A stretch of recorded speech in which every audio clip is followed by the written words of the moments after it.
Lebanon के बीच युद्ध विराम हो चुका है, फिर भी धमाकों की आवाज रह रहकर सुनाई दे रही है, जिसे 60 दिन की मियाद का असर माना जा सकता है। लेकिन इसका ये मतलब भी नहीं है कि आईडीएफ का डर खत्म हो गया है, क्योंकि गाजा में जारी तबाही के बीच एक ऐसी खबर सामने आई है जो इजरायल के खिलाफ बारूदी मिशन को अंजाम देने में जुटे संगठनों के लिए दहशत फैलाने वाला संदेश है। क्या है वो संदेश, देखिए इस रिपोर्ट में।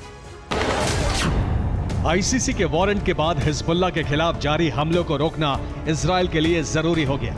इसलिए युद्ध विराम की घोषणा के साथ लेबनान में बारूदी तबाही की तस्वीर बदल गई। लेकिन ये डर कायम रहे, इसलिए इजरायली फोर्स लेबनान के दक्षिणी मोर्चे को पूरी तरह से आजाद करने में वक्त लगा रही है।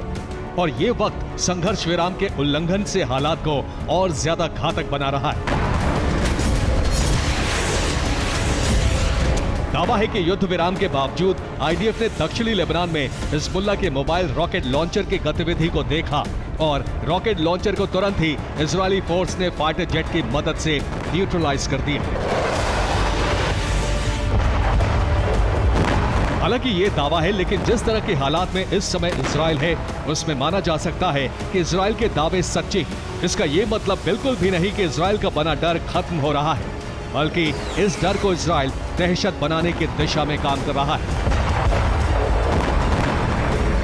जिसके लिए गाजा को फिर से वॉर जोन में तब्दील किया जा रहा है।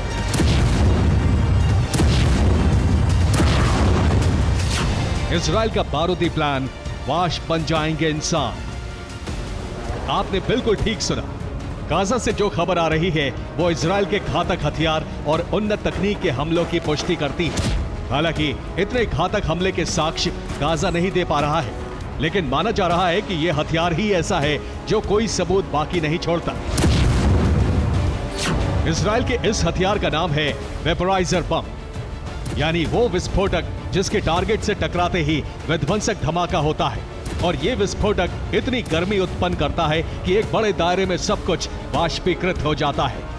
इंसान तो क्या, एक तय सीमा तक कंक्रीट के ढांचे भी हवा में धूल की तरह उड़ते नजर आते हैं। और इस तरह के हथियार इस्तेमाल करने का दावा इजरायल का नहीं है, बल्कि गाजा में स्वास्थ्य विभाग के महानिदेशक डॉक्टर मुनीर अल बुर्ज ने किया है। उनके मुताबिक इजरायल अपने घातक हथियारों का टेस्ट कर रहा है और इजरायल के घातक हथियारों का टेस्ट ग्राउंड गाजा बना हुआ है।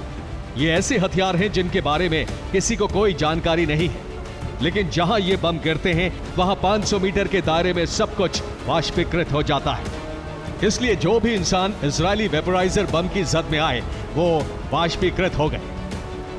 हालांकि ये दावा चौंकाने वाला है, इसलिए इजरायल के घातक हमलों को लेकर अंतर्राष्ट्रीय जांच कमेटी बनाने की जरूरत बताई जा रही है। लेकिन क्या ये सच है? अगर सच है तो फिर इजरायल छोटे हमले क्यों कर रहा है, जिसका प्रमाण है गाजा के खान यूनुस में हुआ हमला, जिसे वर्ल्ड सेंट्रल किचन संगठन को टारगेट बनाकर किया गया है, जिसमें 2 लोगों की मौत हुई है। जवाब किसी के पास नहीं है, लेकिन दावे पर यकीन किया जाए तो फिर इजरायल के मंसूबे बहुत ज्यादा घातक हैं। इजरायली फोर्स गाजा को मैदान बनाने में जुटी है। आईडीएफ के गाजा पर कब्जे की तैयारी हो गई है, या फिर युद्ध विराम से पहले गाजा के संपूर्ण संहार का मिशन शुरू हो चुका है। Bureau report, TV9 Bharat.